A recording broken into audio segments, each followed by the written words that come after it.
warahmatullahi wabarakatuh.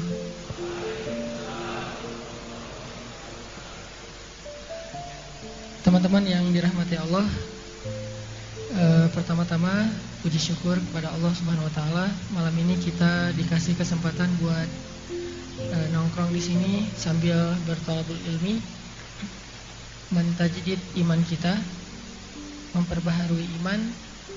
Mudah-mudahan majelis ini menjadi charger buat kita supaya lebih semangat lagi dalam mendekatkan diri kepada Allah dan lebih semangat lagi dalam berbuat baik atau berakhlak mulia kepada sesama manusia.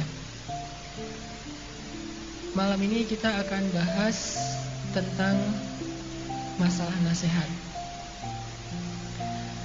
Dua hal sih yang saya pengen sampaikan tentang masalah nasihat ini. Mudah-mudahan jadi membangun persepsi berpikir kita. Satu, angle-nya gimana cara kita nerima nasihat. Pernah gak teman-teman ngerasa tersinggung ketika dinasihatin sama orang lain?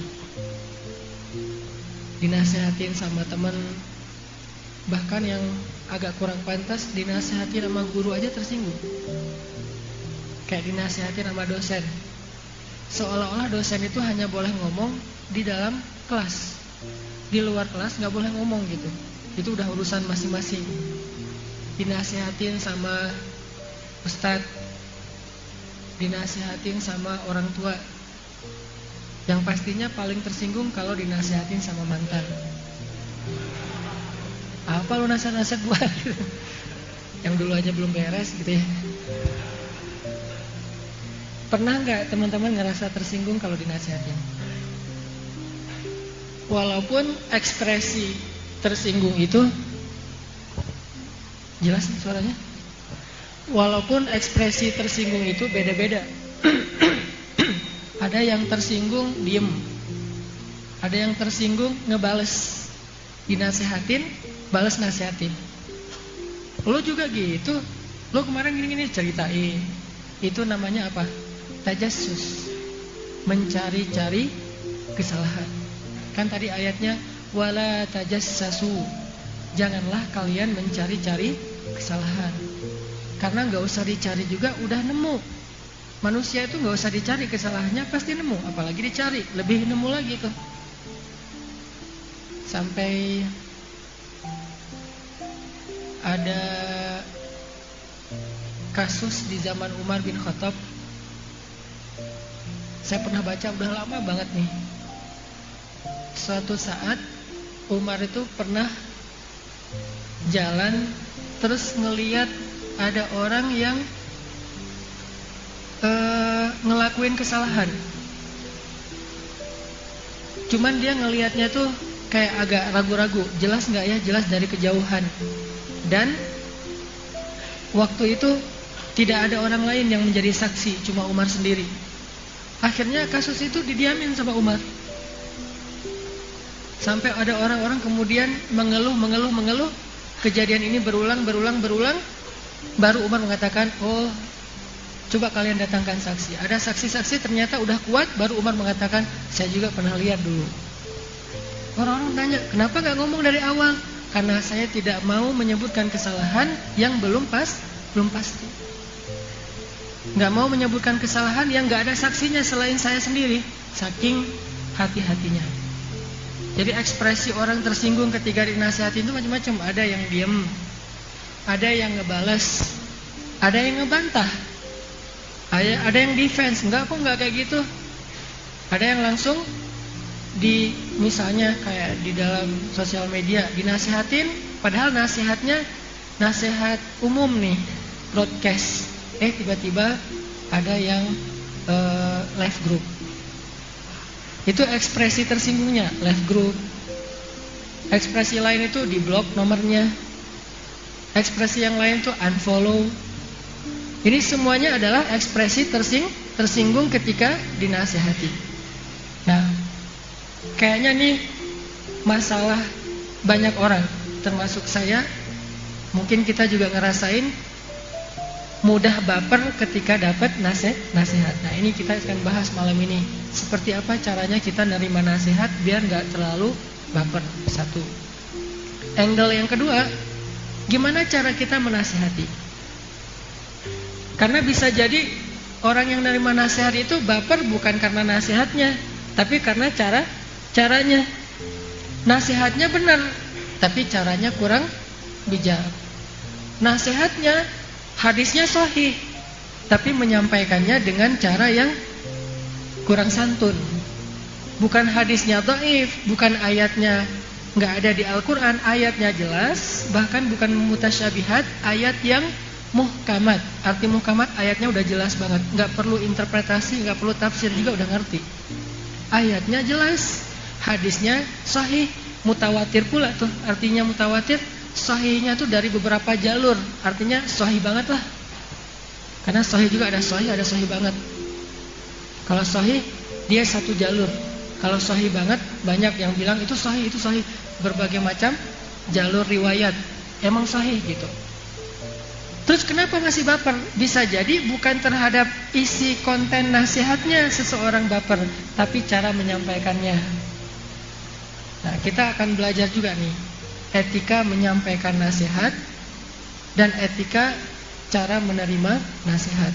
Sehingga ada kalimat watawasau, saling menasihati. Kadang kita menasihati orang lain, kadang kita dinasihati oleh orang lain. Makanya ada istilah watawasau. Berarti dua-duanya harus kita pelajari nih. Gimana cara menasihati, gimana cara menerima nasihat. Yang paling sering curhat ke saya itu suami susah nerima nasihat dari istri. Pernah kayak gitu? Pasti belum. Siapa juga yang mau nasihatinnya, istri belum ada. Berat. Suami nggak mau nerima nasihat dari istri. Terus istrinya kecewa. Suami saya tuh keras kepala, Ustaz, nggak mau dinasihati sama saya. Kita harus objektif juga. Jangan-jangan suaminya nggak menerima nasihat bukan karena dia menolak kebenaran, bukan karena dia nggak percaya sama kontennya, tapi istrinya menggunakan cara yang tidak bijak. Misalnya nasihatin suami depan orang banyak. Yang paling sering tuh orang tua tuh, orang tua hijrah.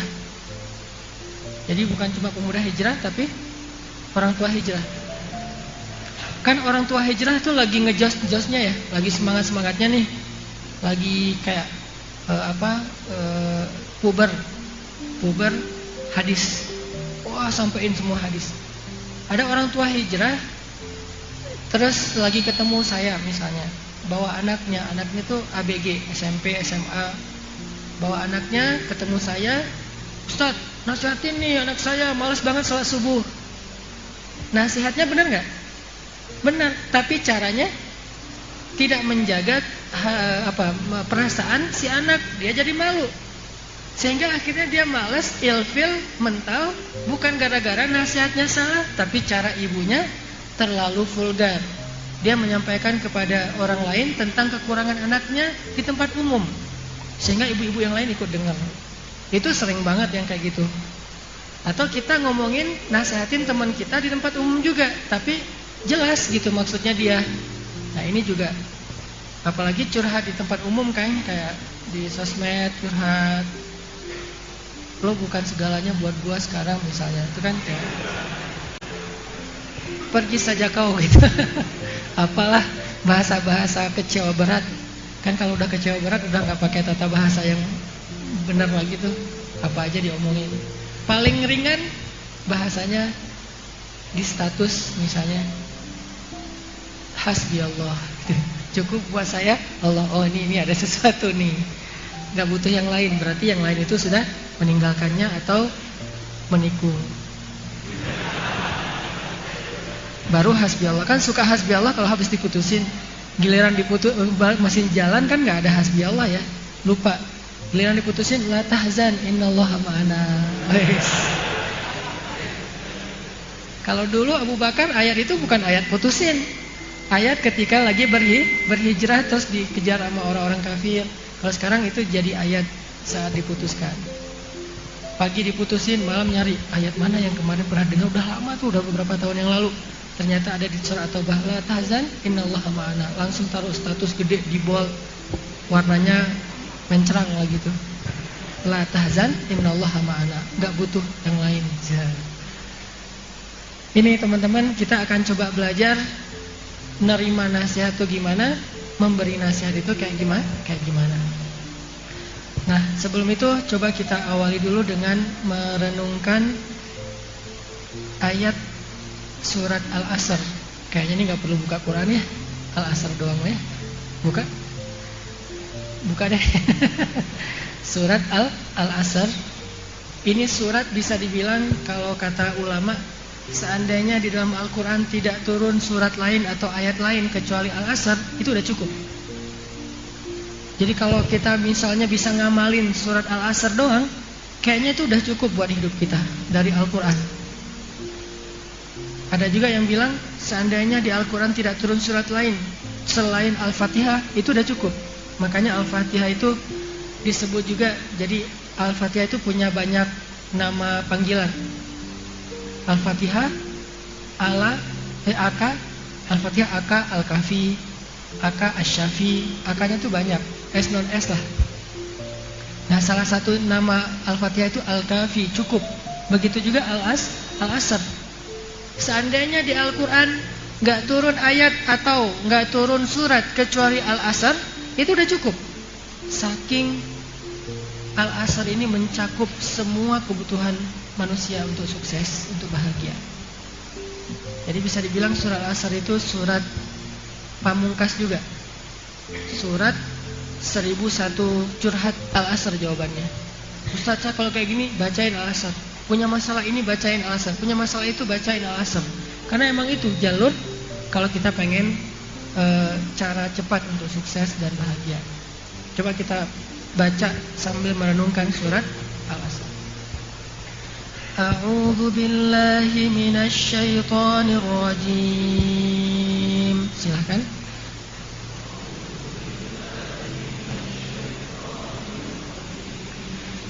Bismillahirrahmanirrahim.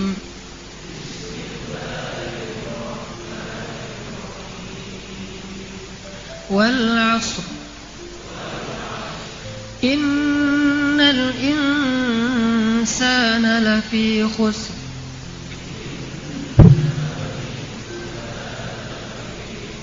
إلا الذين آمنوا وعملوا الصالحات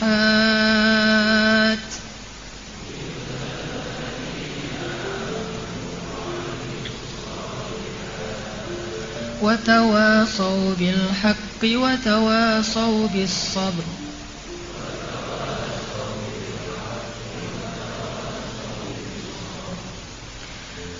Wal asr, demi masa, sungguh manusia itu benar-benar berada dalam kerugian.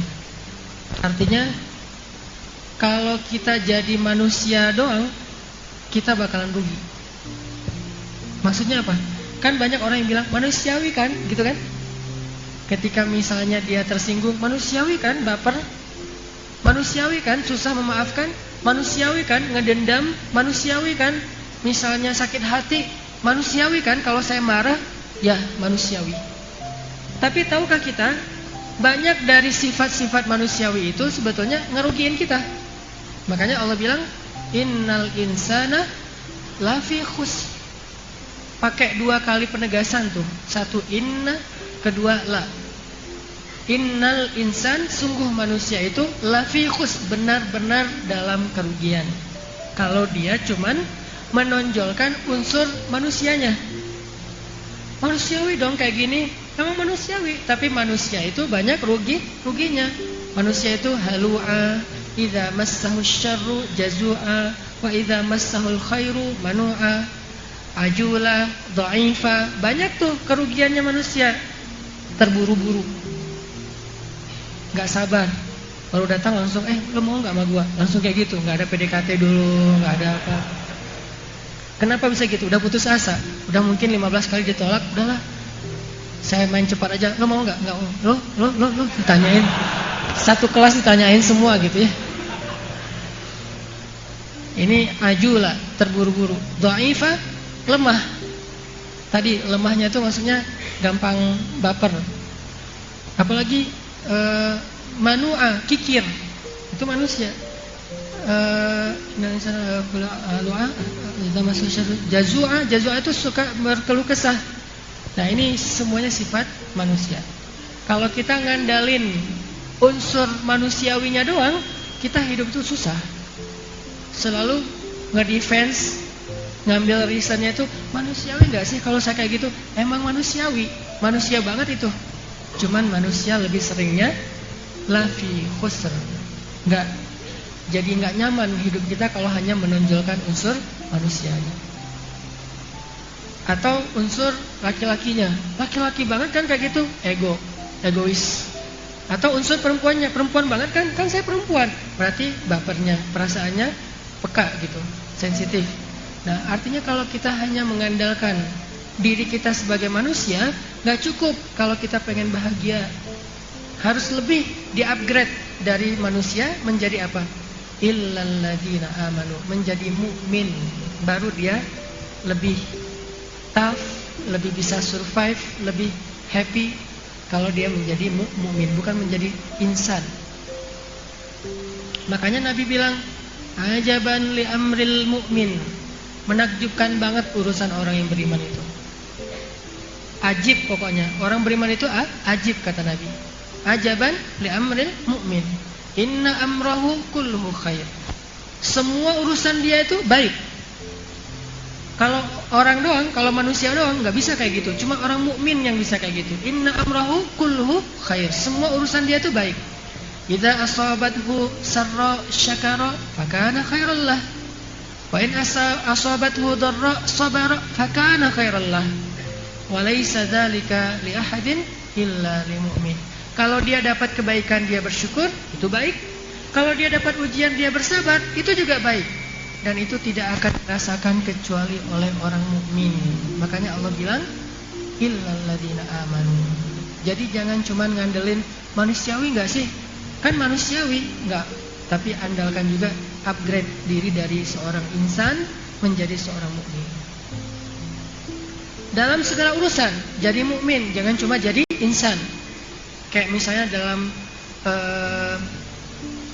berteman, manusiawi lah kalau saya gampang tersinggung. Jangan, jadi mukmin, beri maaf. Kenapa?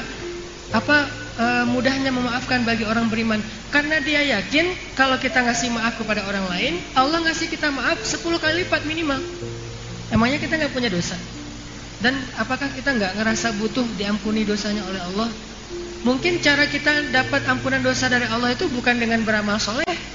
Ada orang beramal solehnya nggak hebat-hebat amat, standar yang wajib-wajib aja, sholat 5 waktu, puasanya juga setahun cuma Ramadan doang, nggak pernah puasa Arafah, nggak pernah Senin Kamis, nggak pernah Daud, nggak pernah Muharraman, nggak pernah apa gitu, nggak pernah puasa sunnah, cuma Ramadan.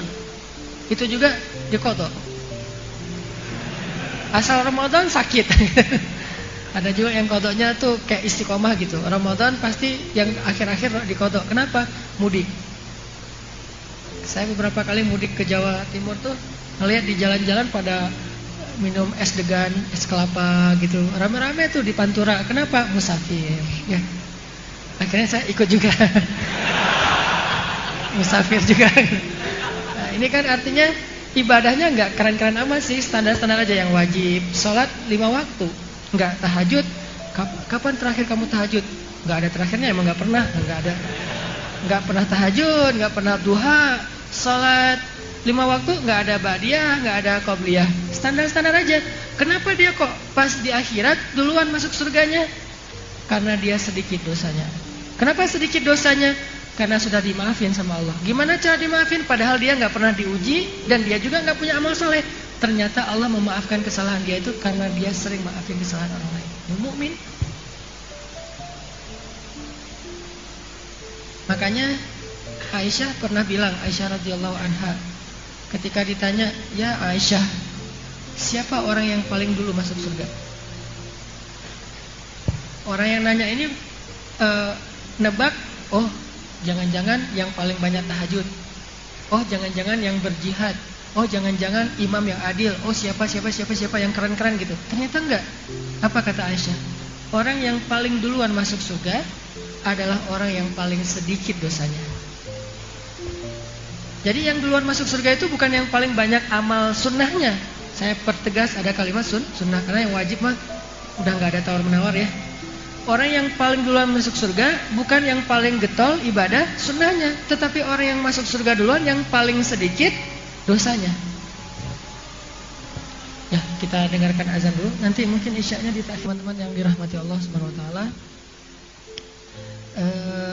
Tadi di dalam surat Al-Asr Allah bilang ternyata kalau kita cuman mengandalkan diri kita sebagai manusia dengan segala sifat-sifatnya, kita itu bakalan lebih sering rugi, lebih sering mengeluh, lebih sering baper, lebih sering bete, lebih sering ilfil, lebih sering keras, lebih sering gampang marah. Kenapa? Karena insan banget, manusia banget. Innal insana lafi khusr. Terus gimana cara biar kita enggak mengalami banyak ruginya sebagai manusia? Enggak ngalamin bete yang berlebihan, marah yang sampai jadi fujur istilahnya, marah yang meluap-luap gitu, meledak-ledak. Gimana caranya kita biar jadi orang enggak gampang ngeluh? Berarti enggak cukup menjadi insan. Harus di-upgrade mental kita dari mental manusia menjadi mental seorang mukmin. Illalladzina amanu, kecuali orang beriman. Allah tegaskan lagi di surat Al-Mu'minun, qad aflahal mu'minun. Beruntunglah orang yang beriman. Banyak nanti lagi ayat yang lain. Alladzina yu'minuna bil ghaib, ujung-ujungnya ulaika humul muflihun. Merekalah orang-orang yang beruntung. Jadi kalau pengen hilangin atau pengen sedikit rasa-rasa nggak nyamannya seorang manusia, kita harus mengupgrade mental kita dari sekedar mental manusia menjadi mental mukmin. Tadi misalnya mukmin itu kan artinya orang yang believe ya, yakin sama Allah. Pas lagi ada masalah sama teman, sebagai mukmin gampang maafin. Kenapa? Nanti Allah juga akan maafin saya. Sebagai mukmin ke tetangga, ke tamu, ke siapa aja pakai kata iman. Siapa yang beriman kepada Allah dan Rasul hendaklah memuliakan tamu. Coba. Jadi mukmin tuh jadi bisa memuliakan tamu. Kenapa? Orang yang memuliakan tamunya, maka Allah muliakan dia. Siapa yang beriman kepada Allah dan Rasul hendaklah dia menghormati tetangga. Tidak beriman kalian sampai kalian mencintai saudara kalian seperti kalian mencintai diri kalian sendiri, dan seterusnya dan seterusnya. Artinya belajar iman, belajar yakin sama Allah. Kalau kayak gini nanti Allah ini, kalau kayak gitu nanti Allah itu. Termasuk kayak misalnya orang ngeluh kalau ada masalah. Mukmin ngeluh, cuman nggak separah ngeluhnya manusia. Dua-duanya ngeluh nih, karena sifat dominan sifat manusia itu nggak hilang, fitrah, cuman nggak dominan. Ngeluh sedikit langsung recovery. Kalau misalnya dia insan banget, nggak akan recovery, ngeluh aja terus. Kalau dia insan banget, nggak akan recovery, sakit hati aja terus. Kalau dia insan banget, nggak akan recovery, dendam aja terus. Nggak akan pernah mau bisa memaafkan mantannya, kan ya? Kenapa? Insan banget. Makanya jadilah orang yang mukmin terhadap mantan. Gimana mukmin terhadap mantan? Ya Allah, mudah-mudahan dia dapat yang lebih soleh dari saya. Tapi jangan seganteng saya sih ya Allah. Biar dia nggak lupa. Artinya nih, mukmin kayak ada masalah kehilangan sesuatu. Orang kalau jadi manusia biasa kehilangan sesuatu pasti kan banyak kayak berandai-andai gitu kan. Coba kalau kemarin saya gini, coba kalau kemarin saya gitu, kan orang itu manusia banget tuh. Atau nyari kambing hitam. Ini gara-gara dia nih, gara-gara lo nih. Siapa lagi yang kayak gini nih, gara-gara jadi bikin hidup saya jadi susah. Selalu mencari kambing hitam. Kenapa? Itu manusia banget. Begitu dia upgrade mentalnya sebagai mukmin, nggak kayak gitu ngomongnya. La'allahu khair. Mudah-mudahan ada kebaikan di dalamnya. Qadarullah. Ini udah ketentuan Allah. Atau ya Allah ganti saya yang lebih baik dari apa yang sudah hilang. Kan jadi lebih tough ya, lebih tahan banting ya. Makanya Allah bilang innal insan lafi khusr. Kalau cuma ngandelin sifat-sifat manusia doang, banyak ruginya deh. banyak negatifnya, banyak gak nyamannya. Kecuali kalau dia mengupgrade dirinya dari insan menjadi mukmin. Illal ladzina amanu. Belajar yakin sama Allah. Belajar ya, yakin. Bukan belajar berwawasan tentang Allah ya. Karena ada orang yang berwawasan tentang Allah tapi gak yakin. Banyak. Kalau ditanya tentang hadis-hadis, ayat-ayat, ayat kursi hafal, Al-Muluk hafal, Ar-Rahman hafal, ayat-ayat tentang kebesaran Allah itu hafal. Apalagi Al-Ikhlas. Ikhlas banget hafalnya tuh. Ada yang gak hafal Al-Ikhlas? Gak mungkin kan? Berarti kita tuh yakin udah punya banget wawasan tentang Allah. Kenapa masih ragu? Berarti dia belum belajar yakin, baru belajar tahu. Tahu sih Allah Maha Kuasa, tapi ini berarti belum belajar yakin. Coba yang pertama belajar yakin. Kedua, kalau pengen beruntung kata Allah, illal ladzina amanu wa amilus sholihat. Apa konklusi dari amilus sholihat? Menjalankan perintah Allah, meninggalkan larangan Allah. Bahasa pesantrennya menjalankan syariat lah. Kalau bahasa pesantrennya. Kalau bahasa santainya udah jangan macam-macam deh, gitu aja. Ini wa amilus, yang penting jangan macam-macam lah. Sedikit dosa kalau bisa, nggak apa-apa banyak main, tapi sedikit dosa. Maksudnya main jangan melanggar syariat, nggak apa-apa. Karena kata Aisyah tadi, yang paling duluan masuk surga bukan yang paling banyak amal soleh yang sunnah, tapi yang duluan masuk surga adalah yang paling sedikit dosanya. Jadi nanti nomor antrian surga itu atau gelombang orang masuk surga itu dilihat dari paling sedikit dosanya. Dan salah satu orang yang paling sedikit dosanya siapa? Orang yang hatinya bersih, tadi mukmin, yang maafin orang lain. Udah maafin aja. Makin susah kita maafin kesalahan orang, berarti makin besar dosa yang Allah maafin dari kita. Kalau teman-teman atau kalau kita semuanya ngerasa punya dosa besar dulu, baik itu dosa kita ke Allah langsung atau dosa itu ke manusia, yang kayaknya kalau kita pikir-pikir susah nebus dosa itu, maka sekarang tebuslah dengan cara maafin kesalahan orang kepada kita. Saya udah maafkan, semua mantan udah saya maafin. Itu yang paling berat kan? Teman juga udah saya maafin, yang nikung saya maafin. Mudah gak memaafkan yang nikung kita? Kita capek-capek curhat ke dia yang jadian. Mudah gak tuh maafin? Saya juga masih belum. Itu paling susah kan? Nah, makin susah berarti makin besar dosa kita yang dimaafin Allah. Contoh nih, teman kita janjian sama kita mau jalan atau mau belajar bareng, mau main misalnya. Ternyata gak jadi datang. Maafin aja. Kenapa? Niatin. Kita juga dulu sering janjian sama Allah gak jadi datang. Kita juga sering di miss call sama Allah tapi gak diangkat. Jadi maafin aja, kita telepon teman kita di reject. Toh kita juga lebih sering lagi nge-reject Allah. Lebih besar mana dosa nge-reject teman sama nge-reject Allah? Lebih besar dosa nge-reject Allah kan? Nah, tapi cara menghapus dosa itu gampang. Maafinlah teman kita yang nge-reject kita. Loh, telepon saya di-reject sekali, telepon lagi sampai 10 kali. Kita tuh dulu nge-reject Allah tuh enggak 10 kali, mungkin ribuan kali. Hayyalah sholat, azan aja baru juga selesai tadi azan lagi. Karena emang masjidnya banyak, jadi yang azannya bersaut-sautan. Nge-reject. Zuhur nge-reject, asar nge-reject, maghrib nge-reject. Yang paling di-reject banget dengan rasa kesel tuh subuh. Itu sebel banget, apalagi tinggalnya dekat masjid. Terus corong mic-nya tuh ke arah kamar kita. Kan itu paling nyebelin kan ya, kalau belum dapat hidayah. Kalau sekarang agak sih, kalau yang azannya gak enakan. Bayangin kalau yang azannya baru putus kan enak tuh. Baper berat kan azannya. Hayyalah sholat. India gitu kan. Kenapa India banget? Habis putus, azannya enak. Jadi teman-teman kalau mau latihan azan, putusin dulu. Insya Allah suaranya tuh keren. Apaan sih gak penting ya.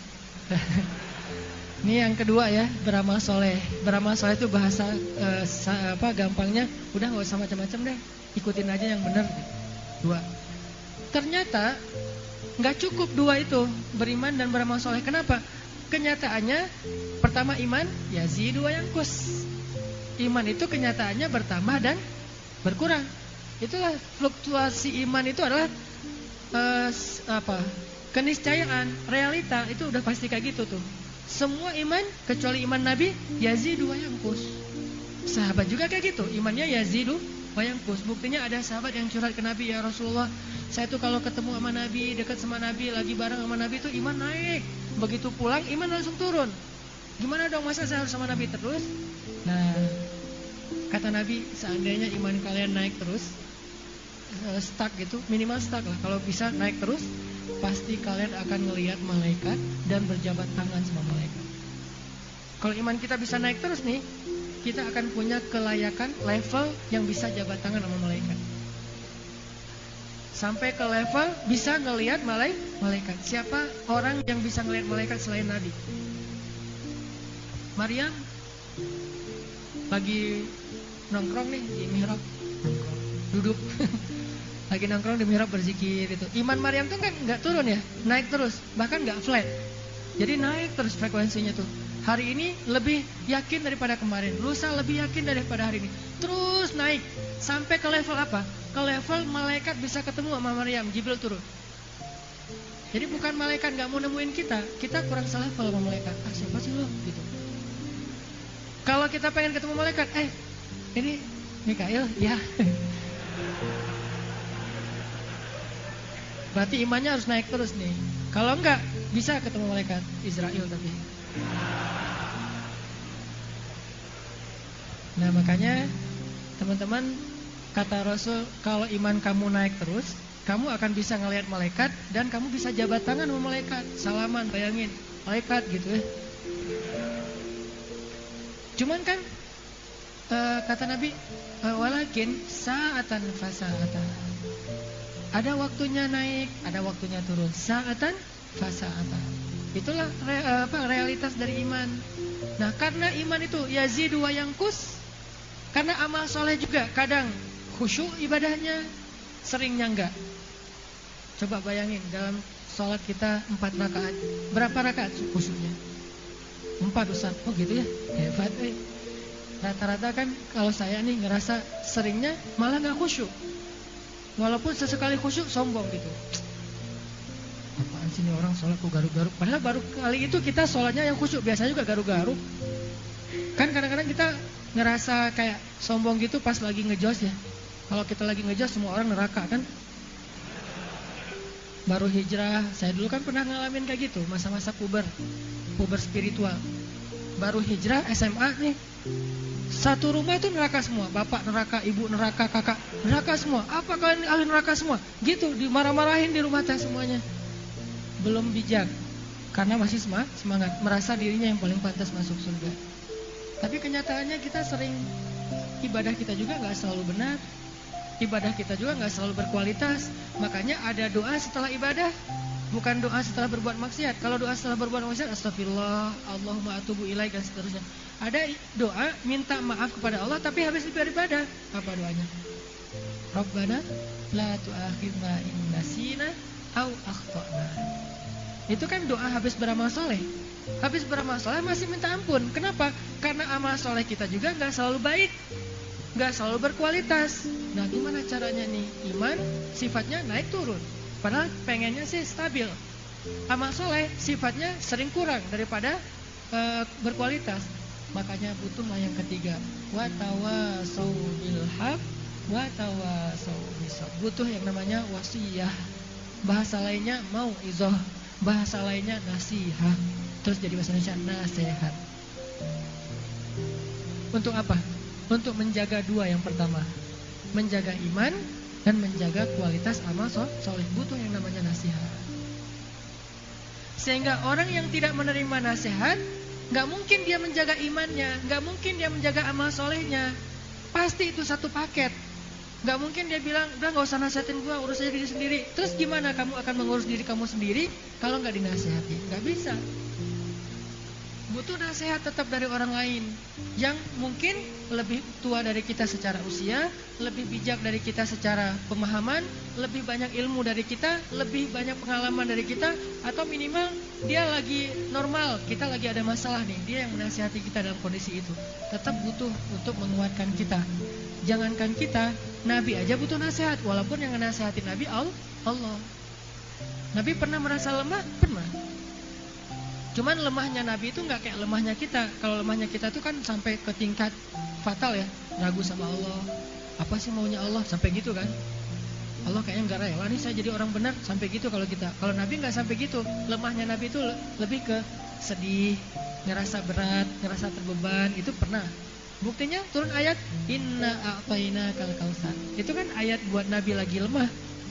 Wadduha walaili idza saja ma wadda'aka rabbuka wa ma qala. Itu nasihat Nabi lagi lemah.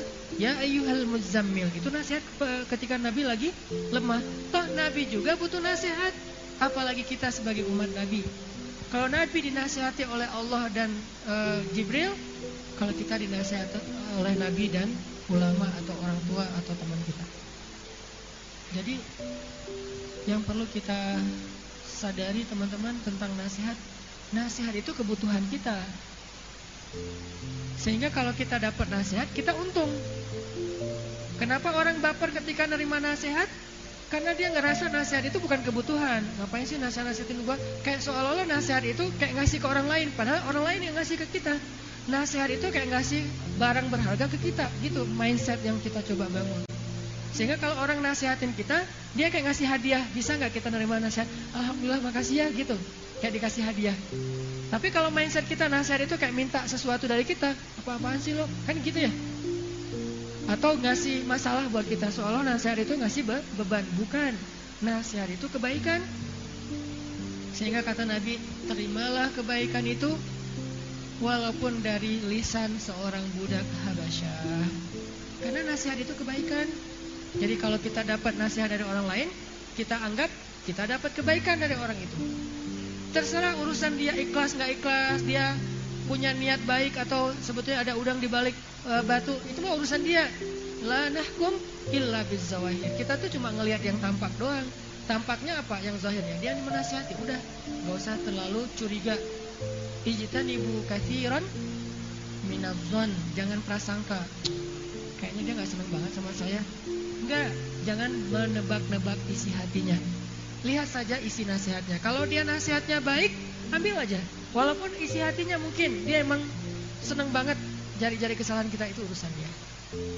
Dia emang gak suka sama kita, itu urusan dia. Tapi nasihatnya baik. Kecuali ada nasihat yang bukan gak baik, cuman kayaknya kurang tepat. Kayak nasihat dalam urusan yang masih berbeda pendapat di antara ulama. Nyalah-nyalahin orang lain, padahal orang itu juga punya dalil. Nah ini kalau dalam bab ini nanti ada etika nasihatnya, nanti masuk ke angle yang kedua tadi. Tapi kalau yang udah disepakati kebenarannya, misalnya, sholat dong, nggak usah tersinggung, itu kebaikan. Dia nggak bilang, kamu nggak pernah sholat, nggak bilang gitu kan? Dia cuma bilang, ayo sholat yuk. Kalau dia bilang, ayo sholat yuk, oh iya, ntar lagi ya, duluan aja. Paling nolaknya kayak gitu. Kalau mau, ya udah, yuk bareng gitu. Makasih ya udah diingetin, tadi hampir lupa lah gitu. Padahal baru dengan azan. Tapi ngomongnya hampir lupa. Artinya minimal kita jangan tersinggung ketika dinasihati karena nganggap nasihat itu suatu kebaikan yang diberikan untuk kita. Itu yang coba kita bangun dulu, awareness bahwa nasihat adalah kebaikan. Sehingga kalau kita dapat nasihat, berarti kita dapat sesuatu yang berharga. Sehingga ekspresi kita apa? Berterima kasih kalau perlu. Kalau nggak mau berterima kasih pun minimal nggak baper, nggak ilfil sama orang itu. Minimal. Kalau bisa lebih dari itu, ya berterima kasih. Makasih ya udah dinasihatin, makasih ya udah diingetin. Karena dengan itulah kita jadi dapat kebaikan. Illal ladzina amanu wa amilus sholihat wa tawasau bil haq. Itu penting teman-teman. Saking pentingnya nasihat sampai masuk dalam satu paket. Menjadi orang beruntung itu iman, amal soleh, nasihat. Iman ke Allah, amal soleh itu wujud fisiknya. Nasihat itu yang menjaga iman dan amal soleh kita. Tanpa nasihat iman kita gak akan terjaga. Gimana cara kita mencas iman kita biar naik? Nasihat, dengerin. Booster lewat sosial media, hadir dalam majelis ilmu, minta nasihat dari orang soleh, minta nasihat dari orang tua, minta nasihat dari teman. Itu yang ngecas iman kita. Amal soleh juga gitu. Kadang-kadang amal soleh kita ada yang nggak benar nih, dikasih tahu, itu wudunya belum benar. Ada yang silap. Apa yang silapnya? Tadi ngebasuh tangan nggak sampai ke siku misalnya. Oh ya makasih udah diingetin, jangan baper. Masalah budaya di masyarakat kita kan kalau dinasihatin kayak dimarahin ya. Kalau dinasihatin kayak disalah-salahin, kayak dikritik. Padahal bukan, dinasihatin itu untuk kebaikan kita. Sehingga orang jadi lama-lama sungkan mau menasihati. Hilanglah budaya watawasau bil haq watawasau bis sabr. Kalau budaya ini udah hilang, maka hilanglah dua yang pertama. Hilang amal soleh, hilang iman. Itu yang terjadi di kita.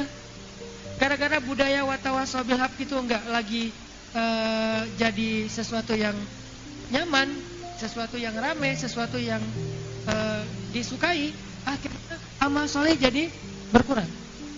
Kualitasnya, kuantitasnya. Yang lebih parah lagi, iman juga berkurang. Kenapa? Udah kurang watawasau bil haq. Makanya dari itulah, alhamdulillah di beberapa tahun terakhir ini dengan maraknya sosmed yang diisi dengan hal-hal yang sifatnya nasihat, mulai naik lagi nih semangat beriman, semangat beramal soleh kan. Lewat booster, banyak banget yang curhat ke saya. Tiba-tiba di rumahnya tuh kan nggak pernah ada yang namanya mukena ya, istrinya nggak pernah sholat. Tapi tiba-tiba pas suaminya pulang ngelihat ada mukena di kamarnya, istrinya udah sholat. Pas dicari tahu, dikepoin, ternyata dia mulai niat untuk sholat dan jadi nyaman gara-gara dengar booster. Kan? Berarti amal solehnya jadi naik gara-gara watawasau bil haq. Iman juga gitu. Ada yang bertahan dalam ujian gara-gara apa? Sering dengar booster, sehingga dia bertahan, gak gampang patah semangat, gak gampang putus asa. Bahkan ada yang curhat, mereka tuh berdua hampir cerai, tapi gara-gara dengar booster, alhamdulillah dengan izin Allah gak jadi bercerai. Kan berarti nasihat menguatkan iman, nasihat meningkatkan kualitas amal soleh. Nasihat tetap penting, walaupun variannya macam-macam. Ada variannya lewat sosmed, ada variannya lewat broadcast, ada variannya lewat YouTube, ada variannya langsung ke orangnya, ada variannya dengerin taklim. Macam-macam lah variannya. Yang jelas intinya sama, watawasau bil haq. Jadi kita jangan baper. Memang agama itu nasihat. Ditambah lagi dengan hadis Nabi SAW tentang bab nasihat. Kalau teman-teman nanti baca di kitab Riyadhus Shalihin tuh terkenal banget hadisnya. Kata Nabi, ad-dinun nasihah, agama itu nasihat. Walaupun arti nasihat di dalam hadis ini macam-macam. Ada ulama bilang nasihat di sini artinya kemurnian. Tapi secara umum agak-agak mirip dengan makna nasihat dalam bahasa Indonesia. Ad-dinu an-nasihah, agama itu nasihat. Apa maksud agama itu nasihat? Enggak akan sempurna agama kita kalau kita nggak mau menerima nasihat itu. Ini mudah-mudahan kalau teman-teman di sini, saya yakin nih orang-orang yang udah rajin dengan nasihat. Tapi berhubung ini direkam, mudah-mudahan suatu saat didengar oleh orang-orang yang selama ini kalau dinasihatin baper. Misalnya, yuk sholat. Sholat itu kan urusan saya dengan Allah, nggak usah urus-urus urusan saya dong. Udah jalannya sendiri-sendiri. Nah, ini kan sering kan? Jadi kayak template jawaban kita kalau dinasihatin. Ini mau urusan saya dengan Allah, nggak usah ikut campur. Itu jadi template tuh. Hampir semua orang yang mungkin baper menggunakan template ini kalau dinasihatin. Ini kan urusan saya dengan Allah. Gak bisa, kenapa? Karena Islam itu ad-din. Kenapa Allah gak bilang al-Islam? Kenapa bilangnya ad-din? Bedanya Islam sama ad-din apa? Kalau Islam itu lebih kepada kepasrahan kita dan aturan. Kalau ad-din itu ketaatan kita menjalankan agama. Beragama itu namanya ad-din. Beragama itu adalah ad-din. Agama itu Islam. Maaf ya, karena mahasiswa agak rumit dikit. Agama Islam, beragama ad-din. Makanya innad-dina indallahil Islam. Kalau beragama itu dengan Islam, maksudnya gitu. Apa agama? Islam. Gimana beragama? Ad-din namanya. Nah, Nabi mengatakan ad-din, kalau kita mau beragama, maksud beragama menjalankan agama dengan baik, nasihat. Harus dengan nasihat. Harus mau mendengar nasihat. Kalau kita nggak dengar nasihat, nggak akan bisa kita beragama dengan baik. Kalau ada yang mengklaim, udah ini urusan saya dengan Allah aja, nggak usah nasihatin, nggak usah ikut campur, pasti dia nggak akan baik hubungannya dengan Allah, pasti itu. Emang kamu tahu saya kayak gimana? Nggak mungkin dia bisa menjalankan agama dengan baik kalau dia nggak mau dinasihati, nggak mungkin. Karena bukan kayak gitu konsep agamanya. Ini konsep nih, bukan persepsi ya, bukan katanya, bukan cenah. Tapi emang konsep agama Islam kita, ad-din an-nasihat. Agama itu ya nasihat. Berarti dia termasuk di antara hal yang prinsip dalam agama, nasihat itu teh. Kepada siapa? Kepada Allah, kepada Rasul, kepada pemimpin, kepada semua umat Islam. Kalau kepada Allah maksudnya taat, kalau kepada Rasul maksudnya ngikutin, kalau kepada pemimpin nasihat di sini artinya membantu atau memperbaiki. Jadi kalau pemimpin mulai dari tingkat paling kecil, pemimpin rumah tangga yaitu suami, sampai yang paling tinggi yaitu presiden, nggak mau dengar nasihat, nggak mungkin bisa menegakkan din, nggak mungkin menjadi soleh, nggak mungkin menjadi baik, nggak mungkin kalau nggak mau dengar nasihat, terutama nasihat orang yang berilmu yaitu ulama. Coba gimana caranya? Presiden, baik presiden negara maupun presiden rumah tangga, kalau nggak pernah datang ke ustadz, ke ulama minta nasihat, nggak mungkin dia bisa menegakkan agama di dalam kekuasaannya. Nggak usah negara, rumah tangga aja nggak mungkin. Apalagi negara yang lebih besar dan lebih rumit ya. Rumah tangga aja, kalau seorang suami nggak pernah belajar, nggak pernah datang ke ulama minta nasihat sebagai suami, itu nggak mungkin bisa mendidik keluarganya menjadi keluarga yang baik, nggak mungkin. Zurriyah thayyibah itu nggak mungkin. Makanya seorang suami, seorang ayah, seorang imam, dia butuh nasihat, dia butuh mentor, dia butuh konsultan, dia butuh ulama, murabi yang ngenasihatin dia. Dan dia dengar, bukan cuma sekadar gaya-gayaan. Ini guru spiritual gua loh, bukan gaya-gayaan ya. Tapi dia dengar gitu kan, gurunya itu orang yang berilmu. Dengerin. Tapi kalau ada pemimpin yang nggak mau dengar ulama hanya dijadikan sebagai kayak gimmick dalam kekuasaannya. Ulama itu cuma jadi kayak sekedar lukisan di galeri seninya yang menghiasi sebuah perjalanan kekuasaan selama 5 tahun misalnya, itu nggak bisa. Makanya ketika salah satu nih ya, rahasia khalifah Islam yang kelima yang adil, dia sukses 2 tahun mengangkat ekonomi masyarakatnya dari terpuruk menjadi semuanya pemberi zakat, nggak ada yang menerima zakat. Siapa? Umar bin Abdul Aziz. Salah satu gebrakan baru yang dilakukan Umar bin Abdul Aziz ketika dia jadi khalifah apa teman-teman? Nanti baca deh sejarah Umar bin Abdul Aziz. Ini mudah-mudahan bisa ditiru nih sama pemimpin-pemimpin masa depan kita dari anak-anak muda, baik dia memimpin di ranah politik atau di apapun termasuk di perusahaan dan seterusnya. Yang pertama dilakukan Umar bin Abdul Aziz, hari pertama dia dilantik apa? Dia mendatangi para ulama atau mengumpulkan para ulama, kemudian dia duduk mendengar nasihat dari para ulama. Kalau khalifah sebelumnya, dia dekatnya tuh kepada entertainer. Dekatnya kepada para entertainer. Walaupun nggak salah, cuman kita bisa ngelihat perbedaan dua model pemimpin nih. Pemimpin sebelum Umar bin Abdul Aziz dekatnya kepada entertainer, sedang dihibur, senang dipuji-puji oleh para penyair. Presiden ini hebat. Penyair kan bisa membangun opini publik ya. Lalu diposting di Instagramnya mereka, para penyair-penyair di zaman itu, diposting di surat kabar, diposting di TV-TV. Jadi kayak membangun opini publik tentang presiden bahwa dia baik. Siapa yang membangun? Penyair, karena penyair dibayar. Begitu Umar bin Abdul Aziz jadi khalifah, penyair-penyair dipecat. Kenapa? Bukan dia anti entertain ya, bukan. Karena waktu itu kecenderungan penyair itu menjilat kepada penguasa. Waktu itu, nggak semuanya ya. Kalau di zaman sekarang mungkin beda. Tapi pada masa itu penyair-penyair rata-rata menjilat penguasa dengan syair-syair yang bagus. Makin bagus syairnya, makin banyak dapat hadiah dari penguasa.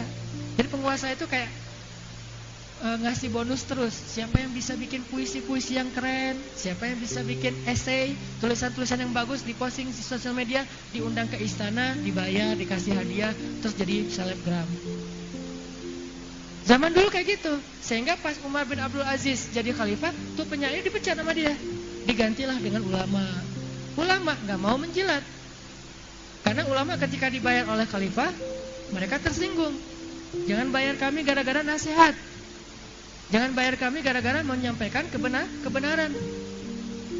Karena kalau kamu membayar kami gara-gara menyampaikan kebenaran, nanti kami tidak mampu lagi mengatakan yang benar kalau itu berseberangan dengan keinginan kamu. Ini ternyata nasihat yang membuat Umar bin Abdul Aziz bisa merubah masyarakatnya. Dan waktu itu kekuasaan Islam bukan seukuran Indonesia, teman-teman. Indonesia itu kalau dibandingkan Umar bin Abdul Aziz masih kecil, walaupun negara kita udah gede. Umar bin Abdul Aziz berkuasa sekitar sepertiga dunia. Sepertiga bumi itu ada dalam kekuasaan Umar bin Abdul Aziz. Masa Bani Umayyah. Bani Umayyah kan luas ya. Dan berkuasa selama ratusan tahun kan Bani Umayyah. Bayangin, sepertiga bumi itu gak ada yang mau menerima zakat. Coba bayangin gimana tuh. Kalau sepertiga bumi gak ada yang mau menerima zakat, berarti Indonesia lebih gampang kan harusnya ya. Dan itu bukan 5 tahun, bukan 10 tahun, 2 masa periode jabatan, enggak, 2 tahun setengah. Cuma 2 tahun setengah, enggak ada lagi yang mau menerima zakat. Zakat untuk kamu, apaan? Saya bukan orang miskin. Oh ya maaf, penampilannya doang sederhana, ternyata bukan orang miskin. Udah enggak mau menerima zakat. Sampai dibawa-bawa kemana-mana, ke Afrika, kemana-mana, enggak ada lagi kayak Somalia, kayak Rohingya itu enggak ada. Semuanya sejahtera 2 tahun setengah. Apa rahasianya? Yang pertama, gebrakan yang dilakukan di hari pelantikannya, mendengar nasihat ulama. Syekh beri saya nasihat, Syekh beri saya nasihat, Ustadz beri saya nasihat, Pak Yai beri saya nasihat. Itu yang dilakukan pemimpin. Wa tawasau bil haq. Dan gak pernah Umar bin Abdul Aziz merasa dihina oleh ulama ketika dinasihati. Umar bin Khattab juga pernah kayak gitu, dinasihati sama ibu-ibu, nenek-nenek malah lebih tepatnya. Ada Umar lagi jalan nih, lagi jalan naik kuda, kayak lagi jarambah lah ya, belusukan ya. Lagi jalan-jalan. Nah lagi jarambahan ke gang-gang gitu di kota Madinah. Ada gang misalnya di kota Madinah, ini gang komunitas A, ini gang komunitas B. Di sini anak-anak teman-teman bobotoh banyak di gang ini, di situ Jakmania misalnya. Datang nih Umar, lagi jarambah. Ketemu nenek-nenek. Nenek lagi berdiri gitu, menjegat jalan Umar. Umar mau lewat, dicegat sama nenek-nenek, bayangin. Umar turun, kata nenek-nenek, "Ya Umar," gitu. Coba, ibarat postingan @Umar bin Khattab. Di mention langsung ke Umar. Dan captionnya itu pedas. Bukan cari bahasa yang paling aman, yang gak mengkritisi, dan jangan sampai nanti misalnya dituduh penghinaan atau apalah ya. Ini terus terang aja di sini nenek nih. Ya Umar, berarti Umar bin Khattab. Kan gitu ya? Terus terang kan? Kamu lagi ngomongnya. Nenek-nenek ke Umar. Kalau anak gadis ngomong kayak gitu gak boleh. Nanti gak dinikahin, bahaya. Jomblo terus. Nenek-nenek mah jomblo gak masalah ya. Umar gitu. Kamu itu dulu kami panggil Umair. Apa arti Umar? Umar kecil. Dalam bahasa Arab itu kalau yang kecil pakai Y. Sama kayak bahasa Inggris juga kali ya. Semi kan ya. Sam yang kecil namanya Semi. Kalau udah gede Sam. Kalau orang Arab yang udah besar namanya Umar. Kalau masih kecil Umair.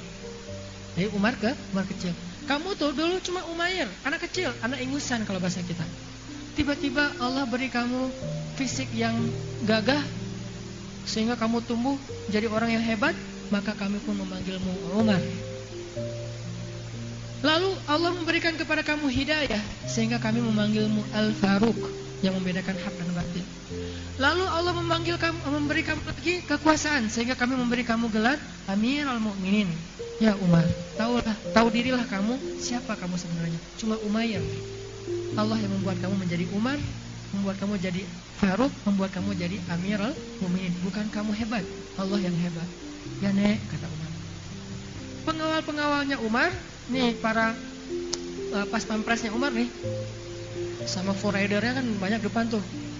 Kan agak tersinggung nenek-nenek mencegat presiden ya. Terus pas pampresnya langsung gini-gini. Kata Umar, biarkan dia. Kalian tahu gak dia siapa? Kata pas pampresnya, siapa Umar? Dia itu orang yang gara-gara dia turun ayat Al-Quran dari langit yang dibela oleh Allah Subhanahu Wa Taala. Siapa perempuan yang dibela oleh Allah itu? Ada di surat Curhat. Nanti teman-teman cari deh. Di Al-Quran itu ada namanya surat curhat.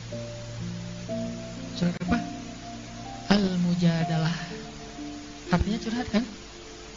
Jangan terlalu apa ya? Harus Al-Mujadalah kan terjemahin. Al-Mujadalah terjemahannya curhat. Al-Mujadilah terjemahannya cewek yang lagi curhat.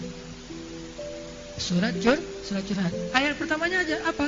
Ayat pertamanya ayat pembelaan Allah terhadap seorang cewek, seorang perempuan yang soleha banget, disayang sama Allah, namanya Khawlah bintu Sa'labah. Makanya kata Umar, biarkan dia, jangan ganggu dia. Kalian tahu gak siapa dia? Siapa ya Amirul Mukminin? Dia itu perempuan yang dibela oleh Allah di dalam surat Al-Mujadalah atau Al-Mujadilah. Khawlah bintu Sa'labah. Ya Khawlah, ya Nek. Udah selesai Nek? Udah lanjut aja, pergi Umar. Coba bayangin. Karena itulah akhirnya Umar menjadi seseorang yang sukses dalam kepemimpinannya. Kenapa? Mendengar nasihat. Umar mendengar nasihat dari Ali bin Abi Thalib yang jauh lebih muda daripada Umar. Ketika Ali memberi nasihat, Ali itu kan la yakhafu laumata laim. Itu sifat Ali. Gak pernah khawatir dengan celaan orang-orang yang mencela. Gak peduli dia. Kalau emang yang dia sampaikan benar, maka dia sampaikan. Itu Ali ya. Tapi menyampaikannya juga dengan baik. Nah, ketika Umar dinasihati oleh Ali, apa kata-kata Umar? Ya Allah, beruntungnya saya hidup sezaman dengan Ali bin Abi Thalib. Coba gitu. Makanya kalau teman kita nasihatin, ya Allah, beruntung saya punya teman kayak dia. Gitu. Bukan ya Allah, hindarkan saya dari orang-orang kayak gini nih. Mungkin kita sekarang kadang-kadang menyebut orang yang menasihati kita dengan istilah haters. Padahal nggak semua yang menasihati kita itu haters. Walaupun ada juga sih yang haters sengaja mentajassus, mencari-cari kesalahan. Nih, Umar. Malah saking Umar itu mudah menerima nasihat, sampai ada kadang-kadang yang ngelunjak ke Umar kalau memberi nasihat. Siapa yang ngelunjak ke Umar pas memberi nasihat? Bilal. Ya Umar. Ya Bilal. Malah Umar itu udah jadi Amirul Mukminin tuh. Jadi presiden, dinasihatin sama Bilal sampai ya Bilal, gini. Ya Bilal. Terus besok, ya Umar, ya Bilal. Terusnya gitu. Terus-terusan dikritik oleh Bilal. Pokoknya setiap Bilal posting pasti meng-add Umar bin Khattab. Kritik terus setiap hari. Jadi kayak dia tuh kayak oposisinya Umar deh, Bilal tuh. Kayak oposisi banget tuh Bilal. Sampai saking Umar udah gak tahan lagi dengan kritikan Bilal, Umar sampai bilang, ya Allah, aku berlindung kepadamu dari Bilal. Tapi gak berani ngomong di depan Bilal. Kenapa? Gak boleh kita menentang nasihat. Tapi kan berat juga ya. Dinasihatinnya tuh kadang-kadang jadi kayak kurang ngejaga perasaan, jadi berlebihan di depan umum. Akhirnya saking beratnya Umar menerima nasihat dari Bilal yang pedas. Akhirnya Umar bilang, ya Allah, lindungi saya dari Bilal. Itu curhatnya Umar ke Allah tuh. Lihat orang sekeras Umar. Jadi siapa yang mengatakan saya pengen ngikutin Umar, sehingga yang diambil kerasnya doang? Ambil juga lembutnya, kerasnya kepada orang-orang yang memang keras kepala, maka Umar lebih keras. Tapi kepada orang-orang yang solih, walaupun kadang-kadang emang baper, ya Umar lembut. Ya Bilal. Kalau udah baper nggak kuat lagi, ya Allah, lindungilah saya dari Bilal tuh, dia datang tuh, ya Allah, gitu. Ini curhatnya Umar nih. Berarti kalau kita pengen niru Umar dalam karakter, ikutilah yang utuh. Jangan cuma ngambil satu Umar yang bagian mana nih? Bagian marah-marah. Justru Umar sendiri sangat sering minta ampun ke Allah, dan justru karena sifat itu. Ya Allah, ampunkanlah sifat saya yang ghalidun syadid, yang keras dan kasar. Umar tuh minta ampun ke Allah gara-gara sifat ghalidun syadid loh. Lah kita mah mau meniru. Umar aja bilang, ya Allah, jangan jadikan ghalidun syadid, sifat saya itu fitnah, ujian, jadi musibah bagi umat Islam. Walaupun kadang atau seringnya memang sifat itu ditempatkan di tempat yang tepat oleh Umar. Kadang juga Umar pernah dinasihatin sama cewek, ibu-ibu, bukan nenek-nenek. Umar lagi jalan, terus pernah saya cerita tuh, ada demo jomblo fisabilillah di Madinah pada ngumpul demo. Ya Amirul Mukminin, bawa spanduk gitu kalau bahasa kita. Turunkan harga mahar, isi spanduknya. Terus jadi hashtag turunkan harga mahar, viral di antara jomblo-jomblo. Kayaknya perlu juga kita jadikan hashtag. Hashtag para jomblo tuh mertua ngaji dong gitu. Biar syaratnya nggak susah gitu pas ngelamar ya. Biar nanti disebarkan ke para calon mertua. Oh, saya disuruh ngaji-ngaji lagi nih. Terutama mertua ngaji dong @hanataki. Nanti saya akan mention nih bab-bab kayak gitu. Biar kalau nerima, kalau ada yang datang jangan ditolak. Jangan pernah nanya kamu kerja apa, tapi tanya kamu yakin nggak sama Allah? Oh yakin, ya udah saya terima. Kan enak tuh. Kamu kerja apa? Kamu kasih makan apa buat anak saya? Allah yang ngasih makan. Oh bener banget nih, kalau udah ngelibatin Allah jangan main-main ya. Jadi nggak enak nih, pakai Allah soalnya. Ini orang beriman. Makanya pakai hashtag mertua ngaji dong gitu. Apa tadi teh? Demo jomblo. Ya Amirul Mukminin, kami jomblo-jomblo protes. Kata jomblo-jomblo cowoknya nih. Protes kenapa? Kami itu nggak bisa nikah, bukan kami nggak mau nikah, tapi maharnya mahal-mahal. Oh gitu? Berapa emang mintanya? Sekian dinar. Oh mahal juga sih emang, kata Umar. Akhirnya tenang ya, nanti saya akan posting keputusan presiden. Kalau perlu nanti disahkan jadi undang-undang. Dan insya Allah banyak anggota dewan jomblo pasti didukung tuh ya. Kalau anggota dewannya jomblo, wah undang-undang tentang jomblo, kita harus memilih anggota dewan yang jomblo. Biar ada undang-undang khusus bab jomblo. Gak penting lagi. Pas habis sholat asar, Umar berdiri. Terus Umar bilang, wahai kaum muslimin, telah datang kepada saya sekelompok orang-orang yang masih jomblo. Ini bahasa saya ya. Kalau bahasa Umar, anak-anak muda yang belum bisa nikah. Dan mereka mengadu kepada saya tentang tingginya harga mahar. Untuk itu saya putuskan, mahar tidak boleh lebih dari, saya lupa nih, contohnya aja ya. Mahar tidak boleh lebih dari 10 dinar. Siapa yang meminta mahar lebih dari 10 dinar, maka sisanya diberikan kepada Baitul Mal. Langsung ibu-ibu yang duduk paling depan. Ini bukti bahwa di dalam Masjid Nabawi pada masa itu belum ada batas hijab antara laki-laki dengan perempuan.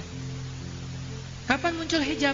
Karena kebutuhan. Jadi itu bukan syariat dari awal ya. Pembatas hijab antara laki-laki dan perempuan bukan syariat dari awal. Tapi karena kebutuhan. Karena masjidnya udah semakin penuh, butuhlah sekat. Dibikinlah 2 ruangan. Ruangan cewek, ruangan cowok. Tapi kalau misalnya masih memungkinkan, udah gak perlu hijab juga gak masalah. Syaratnya gak usah menghadap ke belakang ya. Menghadapnya ke depan. Kalau gak ada hijab kan kita menghadap ke depan tapi ngelihatnya ke belakang. Nah ini, karena itulah kebutuhannya hijab. Nah ada ibu-ibu berdiri bilang, ya Amirul Mukminin, ada apa bu? Gimana Amirul Mukminin membuat sebuah keputusan yang bertolak belakang dengan Al-Quran? Astagfirullah, gimana bertolak belakang? Allah berfirman, pakai ayat nih. Kalau kalian sudah memberikan mahar, janganlah kalian mencari-cari cara, alasan untuk mengambilnya kembali, karena itu hak perempuan. Apakah kalian ingin mengambilnya dengan cara dusta? Sesungguhnya Allah benci kepada orang-orang yang demikian. Ya Amirul Mukminin, mahar yang sudah diberikan kepada perempuan ingin diambil lagi ke Baitul Mal, maka ini sebuah kedustaan. Itu aja yang saya sampaikan. Duduk tuh cewek. Umar dikritik depan umum, bayangin presiden lagi berdiri di atas mimbar presiden yang resmi gitu, depannya ada Pancasila, belakangnya ajudannya gitu kan, pakai baju lengkap gitu kan ya. Presiden ngumumin nih, wahai masyarakat Indonesia, wahai warga Jawa Barat, wahai warga Bandung, tergantung jabatannya nih. Saya umumkan, ada keputusan pemerintah gini. Tiba-tiba langsung ada yang angkat tangan, ibu-ibu lah gitu, bukan dosen mana, profesor mana, bukan, ibu-ibu biasa, warga biasa, netizen biasa gitu. Bukan selebgram lah ya, netizen biasa. Mungkin juga dia nggak punya akun kecuali 1 doang, official. Udah gitu dia bilang, presiden, apa-apaan ini? Kan bertolak belakang dengan undang-undang, bertolak belakang dengan Al-Quran. Gimana maksudnya bu? Gitu tuh presiden yang soleh. Bukan, diam loh. Mau gue nggak usah dilanjut, bahaya. Udah gitu Umar bilang apa? Perempuan itu benar, laki-laki ini salah. Coba, nggak mau nyebut jabatan, langsung down to earth. langsung menyamakan dirinya dengan orang yang berbicara, perempuan itu benar, laki-laki ini salah. Banyak orang yang lebih mengerti agama daripada Umar bin Khattab. Allahumma gfirli, ya Allah maafkan saya. Wahai kaum muslimin, saya ralat. Coba, kan berbesar hati banget kan presidennya nih, Umar. Wahai kaum muslimin, saya ralat. Mulai sekarang saya hanya menganjurkan. Gitu dong bahasanya coba. Gak jadi peraturan lagi nih. Kalau tadi kan peraturan, sekarang himbauan. Saya cuma menghimbau, mahar jangan tinggi-tinggi amat atuh. Sekarang gitu. Silakan kalian menetapkan mahar, tapi jangan tinggi-tinggi amat. Kasihan mereka-mereka yang belum menikah tuh. Banyak tuh wajah-wajah kayak gitu.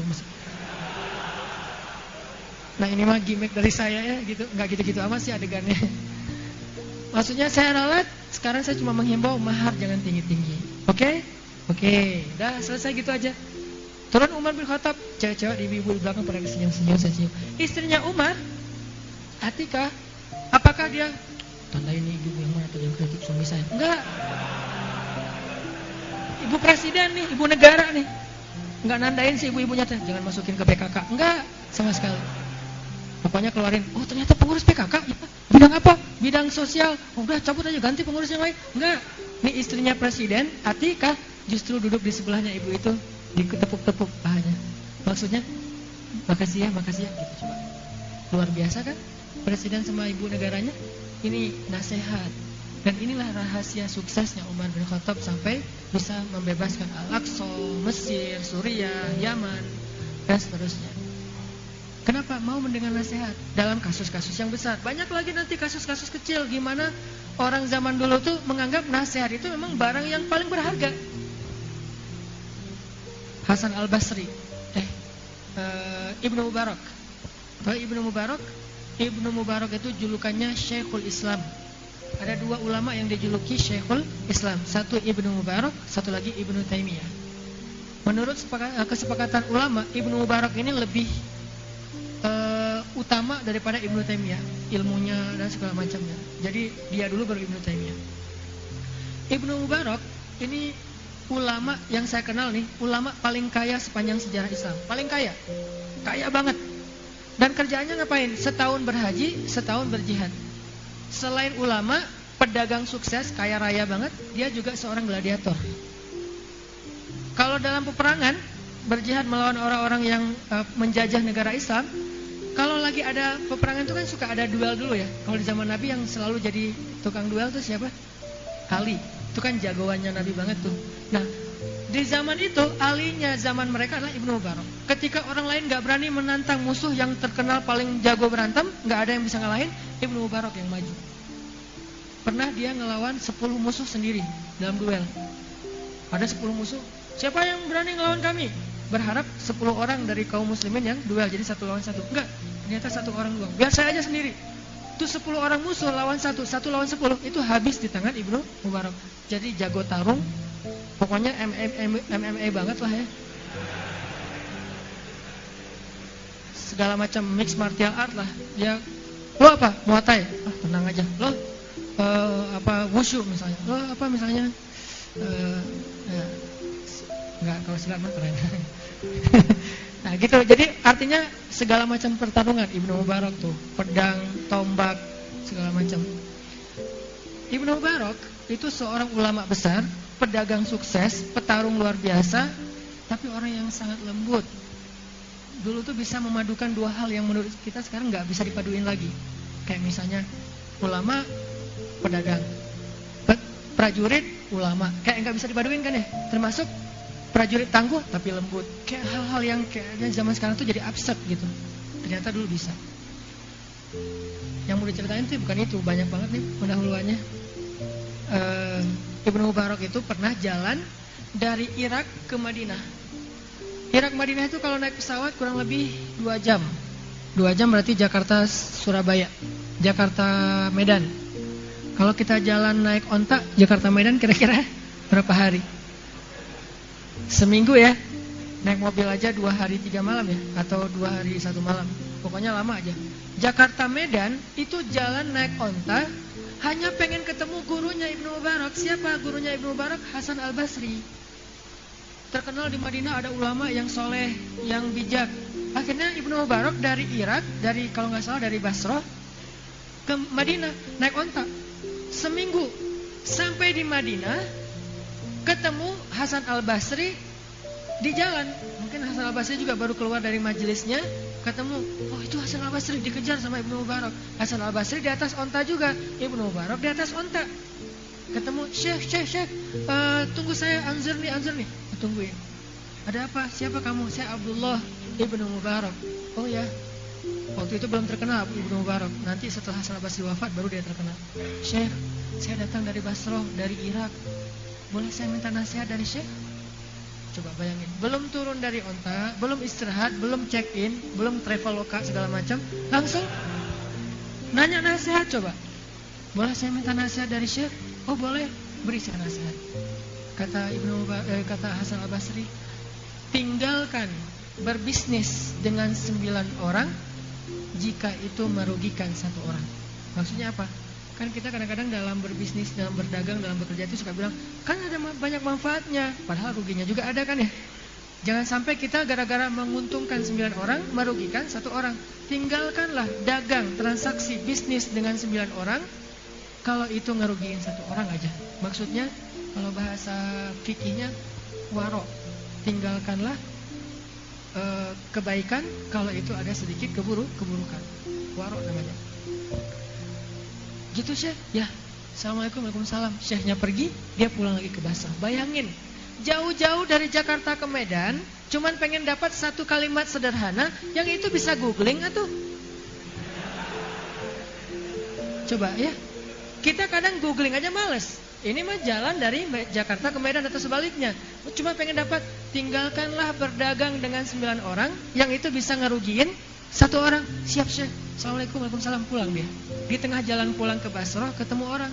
Oh ini kayak saya kenal nih, Ibnu Mubarak ya? Iya. Oh saya follow loh gitu. Kenalan di jalan. Udah kenalan, ngobrol, tanya, Syekh ngapain jauh-jauh ke Madinah? Ada urusan apa kayak penting gitu? Lagi habis taklim ya? Enggak. Kata Ibnu Mubarak, saya baru ketemu dengan Syekh saya Hasan Al-Basri. Oh ya, itu juga terkenal. Saya juga nge-follow dia. Itu postingannya bagus-bagus loh Syekh. 1 minute boosternya luar biasa misalnya. Promo. Udah gitu kata orang ini, Syekh memang dapat nasihat apa dari Hasan Al-Basri? Kasih dong ke kita. Kata Ibnu Mubarak, Hasan Al-Basri berkata, tinggalkanlah perdagangan dengan 9 orang kalau itu merugikan 1 orang. Oh ya benar-benar. Terus apa? Udah segitu aja. Hah? Jauh-jauh dari Basrah ke Madinah cuma segitu. Itu lebih dari cukup kata Ibnu Mubarak. Dan kalau saya mengamalkan itu, insya Allah perdagangan saya akan berkah. Bayangin. Saking mereka menghargai nasihat, sehingga buat mereka perjalanan sejauh itu ringan ketimbang nasihatnya yang berharga. Biaya yang dikeluarkan murah ketimbang nasihatnya yang berharga. Segitu tingginya nilai nasihat di antara mereka dulu. Bagaimana dengan kita? Kita justru menganggap nasihat itu sebuah keburukan, kayak ngasih masalah buat kita. Ini nih angle pertama. Kayaknya malam ini dulu nih, panjang.